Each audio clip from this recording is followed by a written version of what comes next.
Ladies and gentlemen, welcome to the National Constitution Center and to tonight's convening of America's Town Hall. I am Jeffrey Rosen, the president of this wonderful institution, and let us inspire ourselves for the learning ahead by reciting together the National Constitution Center's mission statement. I know you know it by heart already if you've been here before. The National Constitution Center is the only institution in America chartered by Congress to increase awareness and understanding of the US Constitution among the American people on a nonpartisan basis. Before we start, I want to plug some upcoming programs. This Thursday at 11 a.m., we have a superb and newly announced town hall, Renewing the Guardrails of the Republic, How to Restore the Guardrails of Democracy. This will feature an all-star cast, including historian Anne Applebaum, political scientists Daniel Ziblatt and William Allen, and the great journalist George W. Will. Please join on Thursday at 11. That's going to be a wonderful discussion. On Monday, February 15th at 7 p.m., we have Joanne Freeman, Robert McDonald, and Peter Onuff here to discuss a new book called Revolutionary Prophecies, the Founders and the American Future. And that and other programs are at constitutioncenter.org/calendar. We'll take your questions throughout the show, so please put them in the Q&A box and I will introduce them as best I can. And now it is a great pleasure to introduce our panelists. Michael Gerhardt is the Burton Craige Distinguished Professor of Jurisprudence and Scholar in Residence at the National Constitution Center. Now, he's the Burton Craige Distinguished Professor of Jurisprudence at the University of North Carolina. And he's a scholar in residence at the NCC. And we are so thrilled to launch his new book, Lincoln's Mentors, The Education of a Leader. It comes out today, and it's so great to have the launch event here at the NCC. Michael Gerhardt is also the author of other path-breaking books, including Impeachment, What Everyone Needs to Know, The Forgotten Presidents, The Power of Precedent, The Federal Impeachment Process and Constitutional Theory, Arguments and Perspectives. H.W. Brands is the Jack S. Blanton Chair in History at the University of Texas at Austin. He has written 30 books and co-authored many others, and they include The Zealot and the Emancipator, John Brown, Abraham Lincoln, and the Struggle for American Freedom, and Heirs of the Founders, the Epic Rivalry of Henry Clay, John Calhoun, and Daniel Webster, the second generation of American giants. And I'm as a great and longtime fan of his, I also have to plug A Traitor to His Class, The Privileged Life and Radical Presidency of Franklin Delano Roosevelt, and The First American, The Life and Times of Benjamin Franklin. And Judith Giesberg is Robert M. Birmingham Chair in the Humanities and Professor of History at Villanova University. She is the author of many books on the Civil War era, including Sex and the Civil War, Soldiers, Pornography, and the Making of Modern Morality, Civil War Sisterhood, the United States Sanitary Commission, and Women's Politics in Transition, and Army at Home, Women and the Civil War on the Northern Home Front. Thank you so much for joining us, Michael Gerhardt, H.W. Brands, and Judith Giesberg. Thank you. Thank you. Delighted to be here. Michael, I want to begin with a memorable scene in your book, and which seems especially relevant at this challenging moment, and that is 1837, Lincoln's speech to the Young Men's Lyceum of Springfield. It is a time of mob violence.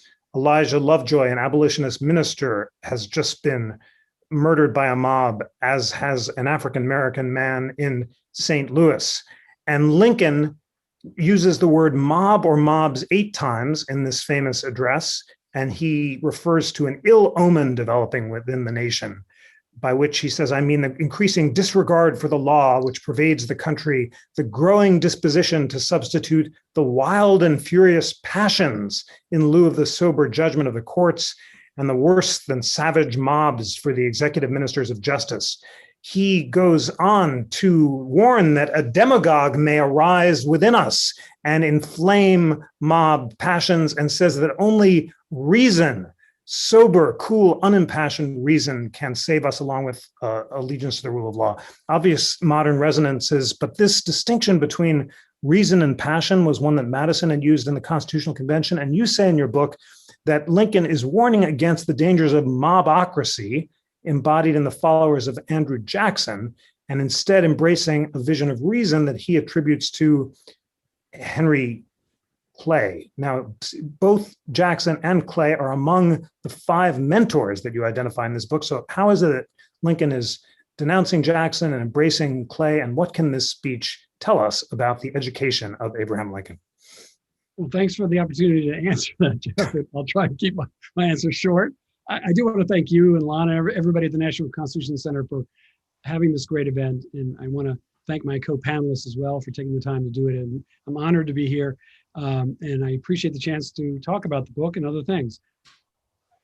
For Lincoln, he's a relatively young man at the time of the Lyceum address. Young in terms of our thinking, but not necessarily young for somebody at that time. And Lincoln has already struck out into politics. He's already trying to make a name for himself in politics. And it turns out that a couple of the mentors were running the Lyceum program and it invited him to give that address. And so he's happy to do it. And yes, so one of his targets is Andrew Jackson. And it's very common to talk about the mobocracy in association with Jackson, or to associate Jacksonians with mobs. Jackson was king mob. And there was a sense that, and this is traced to the fact that Jackson was the first capital D Democrat, somebody who really was a populist who really championed, if we could put it this way, the common people. And he was trying to actually broaden the citizenry in some respects by doing that. But Lincoln saw danger in that because Jackson ruled by fear. Jackson ruled, in his opinion, by having the mob go after people. And that didn't follow the rule of law, as you just pointed out. And while Jackson's a target, I also think there's something else that becomes evident about Lincoln, not just at that time, but earlier as well as later. I think part of Lincoln's genius is he's able to learn from people, regardless of whether he actually idolized them or not. He's able to sort of look at somebody he might disapprove of politically, but still see something valuable or worth emulating or worth learning from that person. And Jackson's that person. Clay, he had a lot of differences with Jackson, voted against him every chance he had. And yet later when he's president, he has Jackson's portrait in his office. He adores Clay from relatively early on, though he's raised among Jacksonian Democrats. And he's particularly enamored of Clay's rhetoric. I think in this speech, the Lyceum address, we see Lincoln trying to be, really trying to show his knowledge and almost being too brazen in his displays of flourishing rhetoric and wild imagery. He's going to learn to kind of tame all that eventually. But Clay is somebody he really respects for his rhetoric. He respects for his penchant for compromise. And he respects for his American system, the Whig philosophy that Clay embodied. The American system was a system that Clay had imagined that would enable the country to be unified through a series of internal improvements like roads or bridges. And so Lincoln not only approves of that early in his life, he stands by that for the rest of his life. So he sees a lot in Clay to respect and emulate. He's going to try and learn from his rhetoric, but at the same time, he's going to learn as well from Clay's failings. Clay won't be perfect by any means, and Lincoln will see the imperfections. He's a tremendous judge of people throughout his life. And so that's how he's able to sort of borrow from each of these different leaders and find those things that make sense in his life and those things he's going to want to avoid later. Wonderful answer and great introduction to the book. And so interesting to hear you say that he took from both Jackson and Clay respect for their devotion to union and a respect for their use of rhetoric, which, as you say, shows his ability to learn from those with whom he disagreed politically. Professor Brands, your book On heirs of the founders, Henry Clay, John Calhoun, and Daniel Webster, the second generation of American giants, of course, is a definitive exploration of the relationship and ideas of two of the of Clay and Webster, both of whom influenced Lincoln. So maybe begin by helping us understand the different ideas of Clay and Webster, so that we can have a sense of them, and then maybe help us put that Lincoln's concern about mobs in the broader context of the fact that this is a time when there are also mob actions against the Federal Armory by John Brown, which you write about in your book on John Brown at Lincoln, suggesting that in that circumstance, mob could be used in the effort to inspire a slave uprising, which failed. Tell us about Lincoln's attitude toward John Brown's action and what it says about his distinction between reason and passion in the Springfield Address. Sure. That's a tall order. I'll take a whack at it and see what I can do. So the first thing I think to remember in all of these, less Jackson, but definitely in the case of Henry Clay and Daniel Webster and Abraham Lincoln, is that these were men who made politics their profession. And they understood that in politics, especially in this era, one had to make compromises at times. Henry Clay was known in his era as the great compromiser. And whereas today, to call somebody a compromiser would almost be a slander, but in those days, it was recognized that that's the way progress is made. In a democracy, you don't get everything that you want. And so Henry Clay prided himself on his ability to find something that diametrically opposed views, diametrically opposed opponents could get on board with. Henry Clay was the author of the Missouri Compromise. He was the author of the compromise that kept South Carolina from seceding from the Union in 1833. He was the principal author of the Compromise of 1850. So Henry Clay understood this. Now, Henry Clay did have a philosophy, and it was identified as the American system. Henry Clay believed that various parts of the United States could sort of work together to increase the welfare of all. He was, unlike Jackson, Jackson was a small government man with an important exception. We'll come to this. Henry Clay was a firm believer in big government. This was the essence of Whig Party philosophy. It's one of the things that characterized Abraham Lincoln as well when he was a Whig and later as he was a president of the Republican Party. The willingness to use government to promote the general welfare. You know, as Lincoln said, the government should do what people cannot do for themselves or cannot do as well for themselves. Andrew Jackson was suspicious of the business classes. He was especially suspicious of banks. In many ways, Andrew Jackson was a man of the 18th century. He was the oldest of this bunch. He was born in 1867, so that made him 10 years older than Henry Clay and 32 years older than Abraham Lincoln. And he was born at a time when there weren't banks in the United States. And so Jackson never got over that. In response to the question about mobocracy here, I'm not meaning to defend Andrew Jackson. Andrew Jackson could defend himself quite well, sometimes with dueling pistols or a cane. But it served the political purposes of Henry Clay, and I would say of Abraham Lincoln, to describe the supporters of Andrew Jackson as a mob.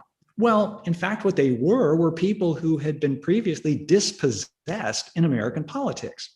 And yes, when they did come to Washington in 1829 for the inauguration of Andrew Jackson, they certainly seemed like a mob to the people who were there, but it's because they weren't from there. They were these Westerners who had rather rough ways. But it's important, I think, to distinguish Jackson himself from the people who supported him. Jackson was perfectly happy to accept their votes. But Jackson, when he had an opportunity, if he had been so inclined, to call a mob into, let's say, contest an election in 1824, when he really did think that the election had been stolen from him.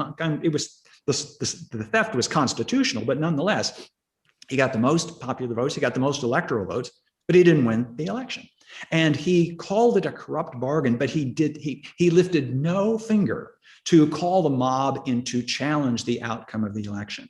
So these are men who played politics hard, They had philosophies of their own.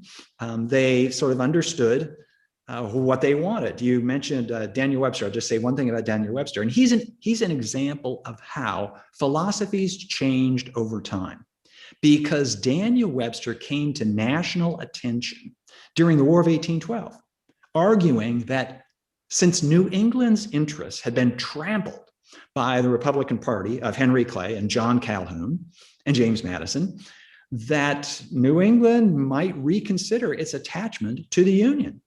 And Daniel Webster marked out this almost a constitutional theory that didn't get quite to secession, but it certainly implied secession if New England's interests weren't taken into account. Now, this is important to keep this in mind, because Daniel Webster is going to become the champion of the Union above everything else within 20 years after that. Yeah. So Webster probably, of all of these men, had the most malleable philosophy. But nonetheless, people's ideas on what the Constitution meant, what the Union meant, evolved over time. And it's really important that Abraham Lincoln is born amid these changing views. And of course, he's the one upon whom the greatest responsibility in all of American history for interpreting the Constitution will fall when he becomes president. Fascinating. Such a wonderful answer. And you said so much, including Webster's changing his mind about the Constitution, and the Constitution being a touchstone for all of these people who approached it so differently, including Lincoln, who of course said that the Constitution had to be our salvation in the Lyceum Address. And so interesting too about Jackson, who did indeed think that the election was stolen, despite the charges of his leading mobs, did not in fact summon one to contest it. Absolutely fascinating. Professor Giesberg, you had a great tweet yesterday about this panel. You said, look forward to talking about InfoWanted.org and Davis Diaries and many other scholarly projects that are shedding new light on the Civil War broadly conceived. As you hear this discussion about mobs, of course, the victims of the mob in many cases in the antebellum era were freedmen and women, African Americans, enslaved people in Philadelphia and elsewhere. They're being set on, they're being violently attacked and killed. What light can these new scholarly projects cast on the experiences of African Americans, of women who were experiencing this history in the most personal way? Right. Well, I want to underscore something that Dr. Brands just said about, sort of what is going on sort of inside and outside the halls of, of power and the places of governance. We're sort of talking here about a study of either insiders or people who want to be inside, and certainly as white men, they have access to those halls of power, and Lincoln, and in his Lyceum address, is seeking to sort of establish his right, to be one of them. So the sort of drawing this line between what is reason and what is passion serves his purpose, as an aspirant for public office. But for all of those people for whom those kinds of aspirations were impossible to fulfill, namely disfranchised immigrants, women, people of color, nobody expected it. Nobody sort of expected them necessarily. Nobody would have been surprised by displays of a lack of reason or of passion. So I think it's important to sort of think about the way in which all of this rhetoric was both gendered and raced at the same time. And then, in the spaces in which all of these disfranchised groups experienced politics or politicked, those spaces were the streets, where different groups of disfranchised people jockeyed for little bits of power that they could have and that they could sort of seize from one another. So it's not surprising at all in the antebellum era to think about the streets as a pretty rough place, a place where violence broke out regularly every time there was an election, where if you were a woman like Emily Davis, who lived in Philadelphia during the Civil War, she wrote in her diary, there's an election going on today. I'm not going outside. I'm staying inside. And she was pretty smart about that because these were violent encounters between these different groups of disfranchised people. She saw them. She recorded them in her diary. We know, what happens in Philadelphia in 1870 and 1871 when, Pennsylvanians of color get the right to vote again. There's a lot of street violence that goes on in the city, and there are sort of roving mobs and gangs of people who are seeking to disfranchise African Americans, and Octavius Catto that's what happens to Octavius Catto, is he's attacked by one of these sort of ne'er-do-wells who then never is punished for it. But I guess the point that strikes me about this conversation is sort of what gets defined as politics is, depends on where you position yourself. If you're somebody like Lincoln, or one of these 5 people who that Michael has identified as his close mentors, your sort of vision and your impression of politics is something that is a place of reason, and the mob is politely uninvited. But for the Irish who lived in Philadelphia, who were both victims of riots and sometimes were part of the mob themselves. That was their sort of version of that a lot of what was happening there was an expression of those kinds of politics, street politics, which could have reverberations beyond the streets. Sometimes, those kinds of violent episodes force those people in positions of power to respond. And to make changes. So I think it's in particular in this period that you can see lots of examples of that sort of thing happening.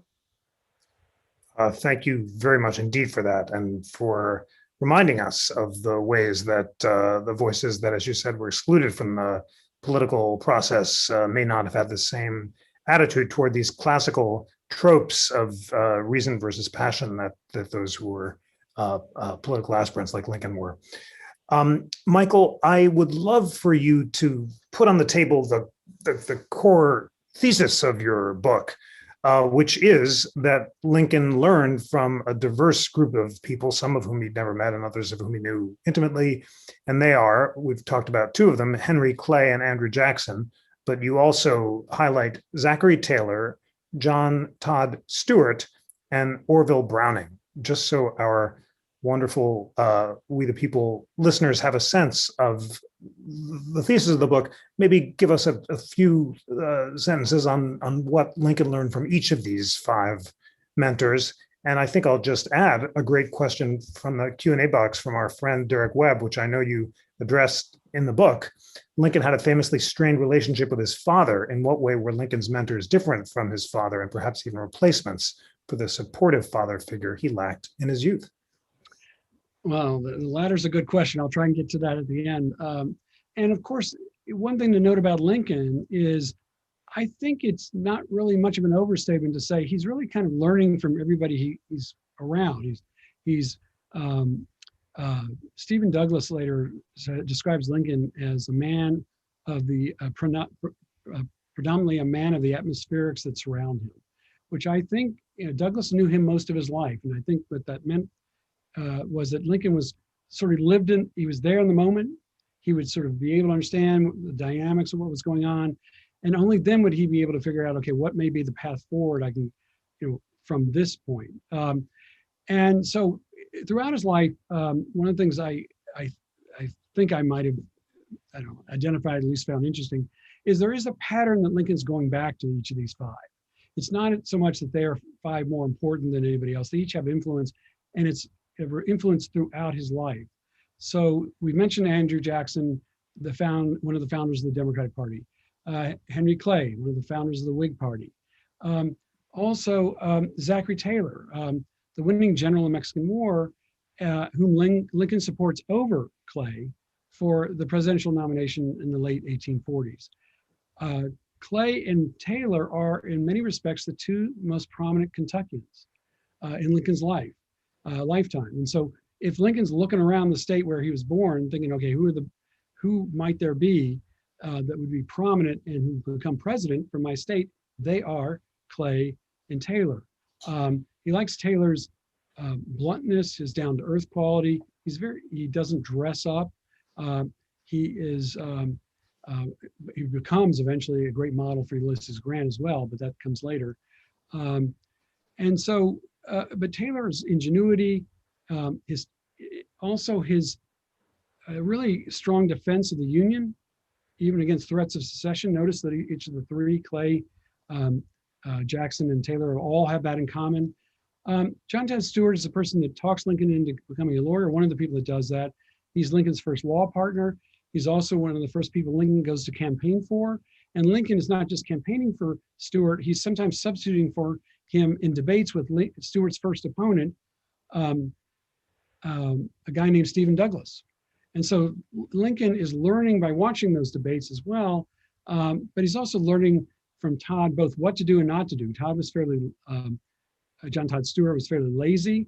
He was good in front of juries, but Lincoln, although could be called lazy, will have to learn from books himself, which Stewart gives him. Browning's another lawyer, roughly a contemporary of Lincoln's, but Browning's also somebody who helps guide Lincoln, educate Lincoln first in the social world, but then later also he's in the state legislature the same time Lincoln is. So they're working, one in the House, State House, Lincoln, one in the State Senate, Browning. And Browning will stay in touch with Lincoln throughout his life. Browning will be one of the few people that Lincoln will show his inaugural address to. He'll make an important change there. Later, Browning's appointed to take over Stephen Douglas's Senate seat. And during his time in Washington, will interact a lot with Lincoln. They have a rather candid and sometimes tempestuous correspondence over the years. But nevertheless, Browning is still there, somewhere in Lincoln's view, as somebody who Lincoln likes to use as a sounding board. So that's kind of how they all come into play, at least at the beginning, why they become mentors. And the book is largely about what they help do for Lincoln as mentors. Wonderful. Thank you for that. And we can return to the question of the father influence on the next round. But that was a great encapsulation of this of the book. Professor Brands, tell us about the contrast that you draw so vividly in the Zealot and the Emancipator between Abraham Lincoln and John Brown. You note in the book that the conventional accounts of Lincoln as a temporizer and a kind of cautious moderate may be overdrawn, that Lincoln had a passionate zeal for emancipation once he was convinced of it. And nevertheless, you contrast him, of course, with Brown, who led an unsuccessful mob attack, if that's a word that you would use, on the armory, failed in his efforts to incite a slave revolt and was executed. What did Lincoln make of Brown's attempt at mob action? Was Brown an example of a good mob, as Larry Kramer argues we saw during the Revolution itself? Because after all, the Boston Tea Party was a mob attack on British tea duties that the founders thought were unconstitutional. So was Brown in that tradition? And help our audience understand the difference between these two men, Brown and Lincoln. John Brown would have been incensed to have his followers at Harper's Ferry described as a mob. They were well-disciplined. They had been trained. They were paramilitary fighters, but they didn't have a mind of their own. He was their commander. They followed his orders. So in that regard, I would say that the raid on Harper's Ferry was anything but mob action. And in fact, That's precisely what made it so alarming to Southerners, because it was concerted effort, clearly. John Brown had been planning this for many months at least, and critically, he had been receiving funding from private individuals in the North. And so if it had just been a spontaneous uprising, that would have been one thing, but this wasn't. This was well planned. I mean, it wasn't well executed, but it was well planned. But you asked the question about John Brown and Abraham Lincoln. So I decided to write a book about the two because I wanted to pose the question, I think, that comes up all the time in the history of democracies, but almost in private life, and that is, what does a good person do in the face of evil? So it's one thing for John Brown and Abraham Lincoln to agree that slavery is wrong. But that's only the start. The question in a political system is, so what are you going to do about it? And they took diametrically opposite views of what to do about it. John Brown believed that slavery was so evil that almost no response to it was off the books, that violence, even lethal violence, was justified in response to this horrible evil of slavery. You asked, what did Abraham Lincoln think of John Brown and the raid on Harper's Ferry? First of all, he hardly knew of John Brown before the raid on Harper's Ferry. John Brown was known as Osawatomie Brown, and this because he led a paramilitary group in Kansas Territory. But he was this shady figure. He was wanted for murder, for the brutal murder of 5 pro-slavery settlers in Kansas. But other than that, he had kind of disappeared because he was actually on the run and in hiding. But when Lincoln heard about the raid on Harper's Ferry, he thought it was the worst thing to happen to the anti-slavery movement imaginable. And for Lincoln, these two were pretty closely allied. It was potentially the worst thing to happen to his political ambitions, because Lincoln could tell, anybody could tell, by the autumn of 1859, when the raid on Harper's Ferry takes place, that the Republicans are going to nominate and elect the next president, assuming they don't really alarm the rest of the country. The arithmetic of the Electoral College was such that the Republican candidate was going to win. Their first nominee in 1856 almost won, and their fortunes had improved ever since then. And so Lincoln was trying to keep a distinction, a very important distinction, between moderate anti-slavery elements, the ones he considered to be the heart of the Republican Party, and wild-eyed abolitionists like John Brown. Abraham Lincoln believed that slavery would end only when the Constitution was amended, or when the Southern states themselves decided to dispense with slavery, as the Northern states had. And he thought that violent action like John Brown's would be counterproductive. In the short term, it would fasten the shackles even tighter on slaves, because their masters, fearing for their lives, would insist that what small freedoms the enslaved people had would be denied them. And in the longer term, it would make it harder to achieve that constitutional ending of slavery that Lincoln hoped for. So Lincoln made very clear in the months after Harper's Ferry that John Brown was not a Republican, and the Republicans were not like John Brown. Fascinating. One of our group questioners, Steve Smith, asked you to say something about Lincoln's cool assessment of Brown in the Cooper Union speech, but we'll save that for the next round, along with some other questions. Professor Giesberg, you've written so powerfully about many of these women, and as well as the African-American opponents of slavery. Maybe you mentioned a few people in the last round. Pick one or two that you think are especially illustrative, and tell us the story and how their reaction to this unbelievable evil of slavery through their eyes. Sure. I think one of the things I like about having worked on this diary that I mentioned in the last question, written by this young woman named Emily Davis, who lived in Philadelphia, is she complicates the ideas that we have about sort of the free North. And allows us to see these days that we're talking about here, that Lincoln lived through the eyes of a young free Black woman who, although free, lives within, a nation where her sort of half-free status keeps her quite vulnerable. I mean, we know that in the city of Philadelphia, free Black children were kidnapped off the street regularly and sold into slavery. And we know of Emily Davis's own family, that her father and brother lived in near Harrisburg. So during the Civil War, when Robert E. Lee's Army of Northern Virginia came into Pennsylvania in the summer of 1863, she was quite concerned that her family would be the next people, could be victims of kidnapping from the Army of Northern Virginia. And as she watches in her diary, she sees refugees coming into the city of Philadelphia, fleeing the army. She writes, evocatively in her diary how concerned she is about their freedom, that whether, they're free now in Pennsylvania, but that freedom is a tenuous thing without a legal end to slavery in the country, which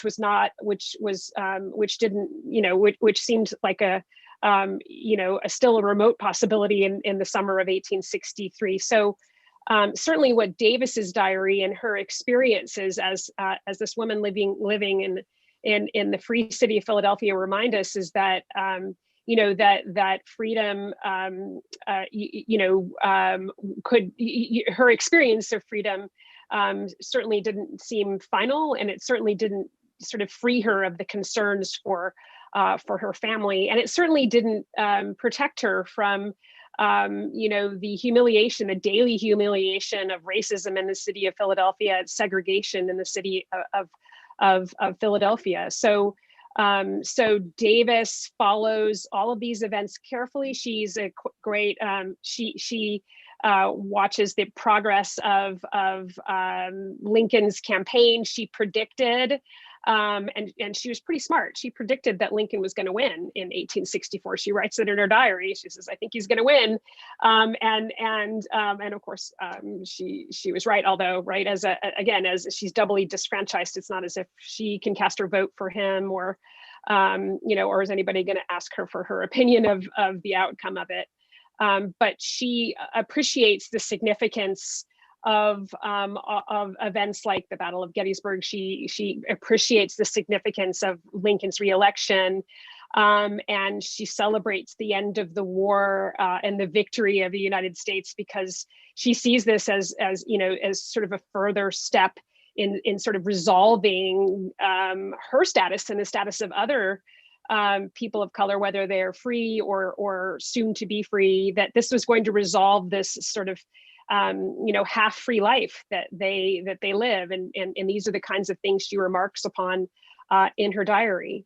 When Lincoln dies, she is sort of giving us the real-time experience of hearing this, this person who she valued, that she understood, had the fate of people like herself in his hands. The nervousness that she waited for after he was shot, about his the outcome of his injuries. And then when she finds out that he died, she, like other Black Philadelphians, turned out in the street of Philadelphia and waited for hours to see his funeral procession, and was concerned about what this meant. Would the death of a man like Lincoln mean that the freedom that had been won in the Civil War, would that be reversed? So I think the value of experiencing the war and these events through her eyes give us the sense that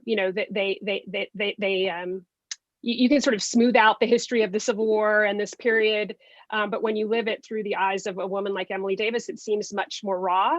And it seems like it's, these things could potentially have been reversed at any moment. So the value of looking at the war through their eyes, I think, gives us a new insight into what it would have been like to be, right, a person of color. Again, it's sort of in the nominally free states, but yet sort of seeing that status as imminently up in the air and up for grabs. Fascinating. And as you put it, the nominally free states is exactly the right phrase, and her experience so different from that of Lincoln and Clay casts illuminating light on the period. Michael, I would love your thoughts about Derek Webb's question about whether these mentors became substitute father figures for Lincoln, given his famously strained relationship with his father. And then I want you to talk about Lincoln's other intellectual influences. As a child, you so interestingly tell us that he read the Bible and Aesop's fables and Parson Weems's biography of George Washington. And you tell us that he got from there that classical distinction of reason and passion. You quote Weems talking about Washington's true heroic valor, which combats malignant passions, conquers unreasonable self. And then you say that Lincoln read, and when I read this in your manuscript, I checked it out too, and it's amazing how classical it is. He read Lindley Murray's Reader, which was popular throughout his youth. Kind of every school kid read it, but it was full of classical moral axioms from the ancient Greeks and Romans and British magazines like The Spectator, and Enlightenment moral sources, all of whom inspired the founders. And then you say he read this History of the Founding by William Grimshaw, History of the United States.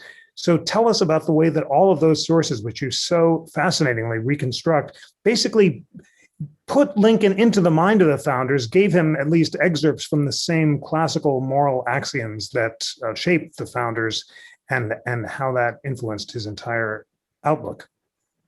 Okay, I'll do that in as short as I can. No. So interesting that you found that stuff. I'm sorry, Derek, not to have gotten to your question sooner, but it is an important one when one's talking about Lincoln's life and his development. As Jeff said, it's probably well known that Lincoln had a strained relationship with his father. His father appears to be gruff, but at the same time is described as being a great storyteller. He was a kind of strict taskmaster as far as Lincoln was concerned, and that was part of the friction that developed between them. Thomas was his name, but Thomas, I think, was reputedly often kind of kicking Lincoln one way or another to get back to work. He didn't really have any patience for the reading that Lincoln seemed to like to do. Some people thought Lincoln was lazy. His father certainly did. But Lincoln even described when he left home as, quote, his emancipation, unquote. And I suspect at that time, that word was not exactly an accident for him to use. In other words, I think he might have even begun to envision himself as a little bit under the bondage of his father, and he finally broke free. Right before he leaves for the presidency, he walks by himself to his father's grave. Nobody knows what, of course, he said or thought. But he didn't even take a break to go to his father's funeral. Whether Lincoln was looking for a father later, I don't know, but I don't. I could be corrected on this, but I don't really find much evidence of that. I don't think you don't ever see him in a situation where he's happily taking orders from somebody else. You know, he's happily sort of following the agenda of somebody else, or just listening to the advice and just taking it in. Lincoln was very much an active listener. He would hear things, maybe agree, disagree. He could be critical, and that's hard to have in a son. And it's hard for a father to have a son who's going to be that critical. So, but I think Lincoln's looking more to cut his own path, kind of a young man in a hurry, so to speak. He's trying to find a way to do that, and he's learning from the people around him. But others later will take some umbrage over that, feeling as if he's kind of left them behind. But Lincoln was pragmatic. However, I should emphasize that while he's pragmatic, he's also engaging with the biggest issues of the time. And so you referred to the books he read early on. Early on, I think reading those books inspired Lincoln to follow the path of politics, inspired him to be a hero in his own life. But they also filled him with a constitutional vision about the founding. And that vision then gets informed by his experiences and interactions with other people later. So eventually his vision is not just largely in alignment with Clay's, he's got to adapt that vision to the circumstances in 1860. That's when he's beginning to sort of really move. He's the moderate of the time, so to speak. But I think that turns out to be a winning position. And that's the position he has when he becomes president. But eventually you can see him learn from others around him. Being moderate here may not just be the best way out.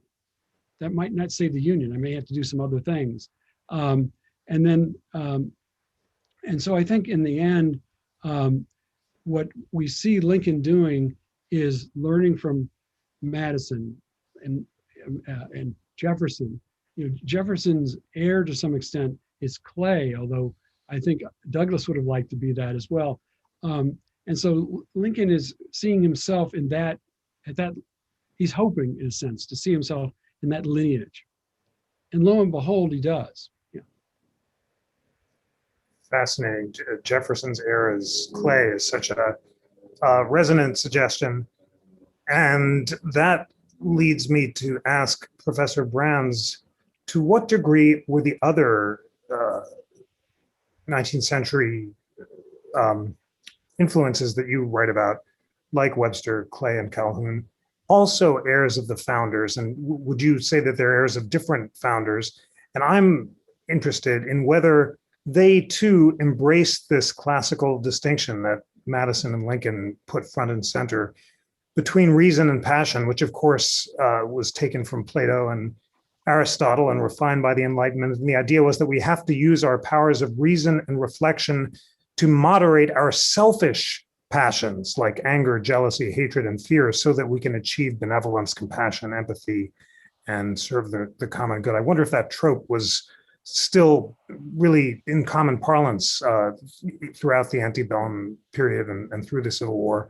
And then if that's not enough, and I know I'm just throwing too much at you, so take whatever interests you, because we're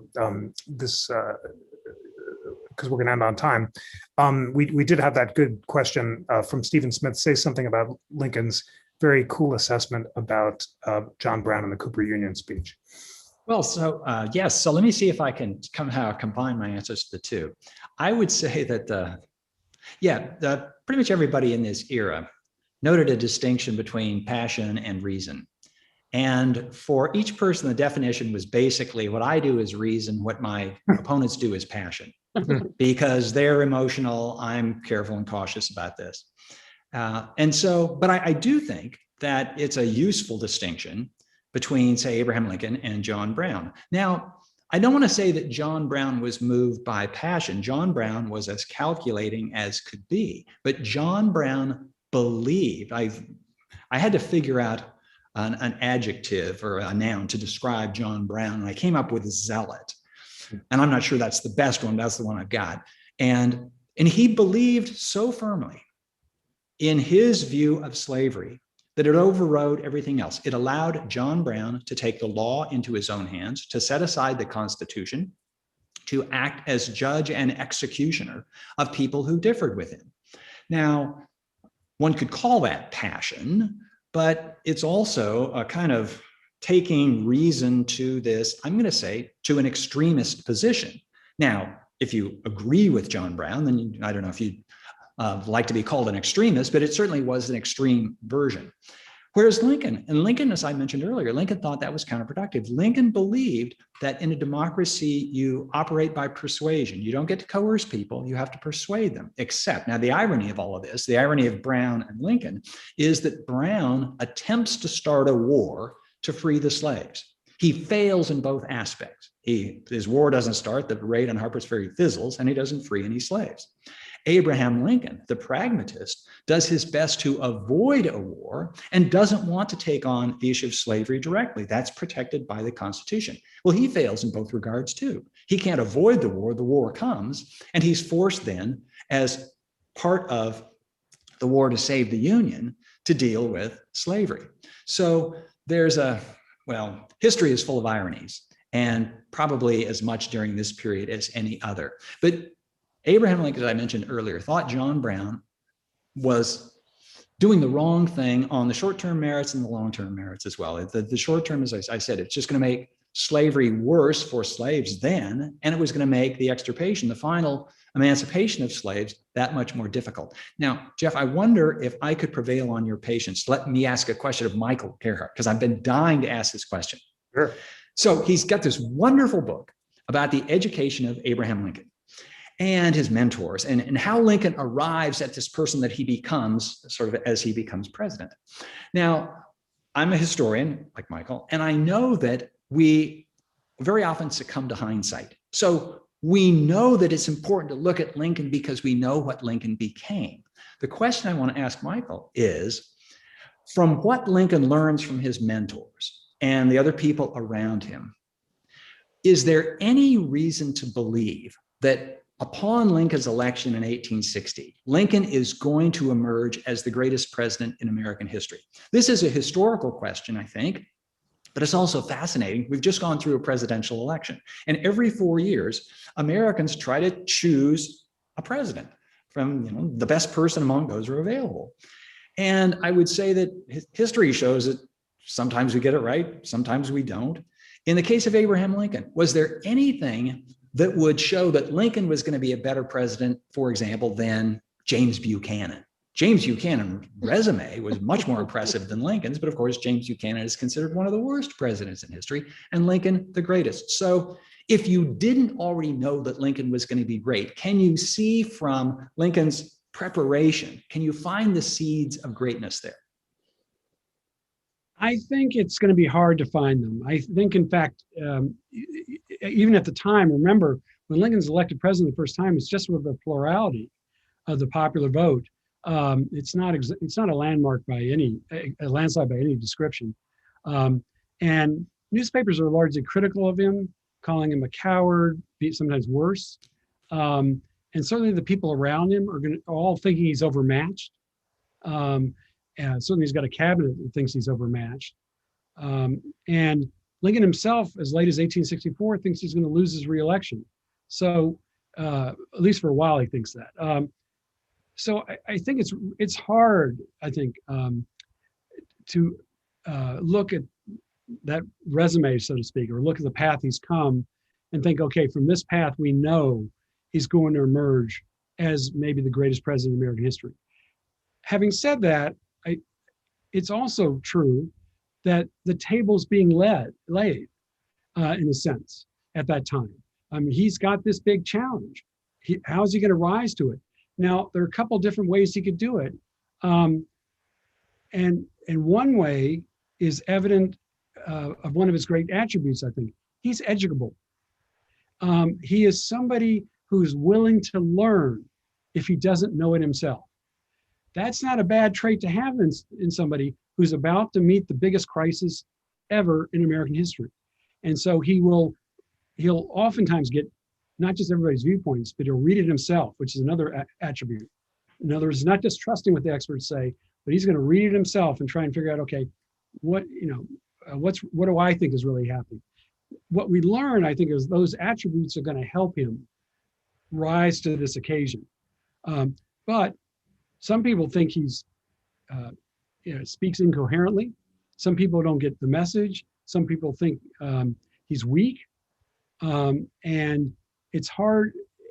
But I think within all of that, I think you see Lincoln not let that criticism slow him down. He doesn't let that criticism overwhelm him. Some people, we can imagine, would be so overwhelmed by the criticism, they would just focus on that. But Lincoln doesn't. Lincoln focuses on the job at hand, and he keeps doing that. And eventually, after about roughly 8 generals, he finds a general, Grant, who's going to do what he's finally been asking these generals to do, which is follow Lee and finally beat him. Don't let him escape. And the man he finds, as I mentioned before, is modeled on Zachary Taylor. But I think I tried to be as careful as I could, not letting any bias sort of enter into. In fact, I didn't really think about, okay, who am I going to find as mentors? When I went back and sort of thought about these patterns, I just tried to read the diaries and documents and other things to see what was emerging. So I tried to stay true to that, although I'm sure ultimately not perfectly. But I think in the end, for Lincoln, it's a surprise time and again for many people that when they think Lincoln's down, he's not down. Think about the Senate loss. He's not thought to be a front runner, but every time he seems to surprise people. And it's those qualities, I think, that we're only going to discover later are there. But many people at the time don't really see it. And obviously his assassination makes him into a martyr, which feeds into the legend. And we can't escape that. Thank you for that. And thanks for the great question. Professor Giesberg, the last word is to you. And there's so many wonderful questions from our friends in the audience. And I'm going to note Mindy Cohn, who says, how does Frederick Douglass rank as a mentor with regard to his role in perception of African-American status? And maybe were there any other African-Americans or women who influenced Lincoln's changing perceptions? Thank you to Mindy. That was the question I was going to ask Michael, right? Because we have Eric Foner's biography of Lincoln, and even Alan Gelzo's treatment of the two, of Lincoln and Douglass, positions Frederick Douglass as a very important influence in Lincoln's life. I'm struck by the people, who you've laid out, Michael, who many of them who are slave holders. Yes. Some rather significant enslavers. I think it was Zachary Taylor had, I don't know how many enslaved people on his plantation in Louisiana, I think it was. And I would describe I was under the impression we were sort of talking about Jackson and Clay and Taylor and Stewart and Browning. And I think all of them maybe were slaveholders, maybe not Stewart. No. So I guess I'm just interested, and having just received the book, I have not read it, so I will look forward to getting some of the answers as I read it. But I'm struck by your description of him as being educatable. That's certainly the way that that Foner describes Lincoln. That this is a man who evolved in his time in the office and was very receptive to ideas around him. Not only from people like Douglass, but from African-American friends he had back in Springfield, even from sort of interactions with Elizabeth Keckfield and Keckley and others around him, who he met and who he met with, in his time in office. So I was wondering, they're not identified necessarily as mentors, or they his sort of second stage of mentorship as he enters the White House, that he sort of enters into sort of a new era of mentorship that get him to the point where we know he is by the end of his term, which is to see slavery as this, imperative, moral, an evil that it is an imperative, right, to be fixed. It's a great question. The very short answer is, I don't think there's any hierarchy of mentors. I think that he's learning from everybody, as I mentioned before. So one isn't necessarily more significant than the other, but you're absolutely right. He is learning from African Americans, and I try and talk about it at different times in the book. And obviously Frederick Douglass is one of them. He and Douglass interact more than once, while Lincoln is president. And Lincoln seems to be learning from each of those different encounters. By the way, changing positions. At first when he's meeting with Douglass, he's not really giving Douglass anything he wants. By the end, he's pretty much giving Douglass all that he wants, which is both reflecting how the war is progressing, but also showing that Lincoln is not afraid to really hear what Douglass is saying and try and maybe go that direction, if that'll work. I think John is the first name. John Slade is reportedly there as the only person listening to Lincoln practicing the Gettysburg Address. Slade's daughter will later write that Slade has mentioned that Lincoln would read it out loud, which, by the way, is exactly how Lincoln would practice. He was constantly reading stuff out loud to people around him, practicing out loud. So he would do that. And we know that Gettysburg Address, however short it was, may well be the greatest 2-minute oration in American history. And the person that seems to have been the primary sounding board there was an African American who knew him, had known him for years. That's all part of the Lincoln story. The book is not endless. It's only about 400 to 500 pages. I wish I could get to everything, but I'd like to think I got to some of it. Thank you so much, Michael Gerhardt, H.W. Branson, Judith Giesberg, for a wonderful discussion of the crucial question of Lincoln and his mentors and the Civil War more generally.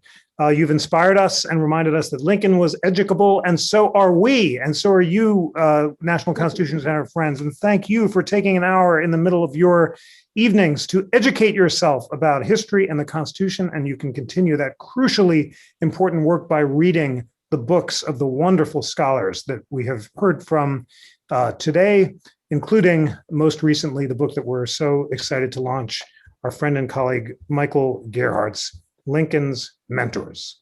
Professor Gerhardt, Professor Brands, and Professor Giesberg, thank you so much for joining. Thanks to all friends, and hope to see you on Thursday for the panel on the future of democracy.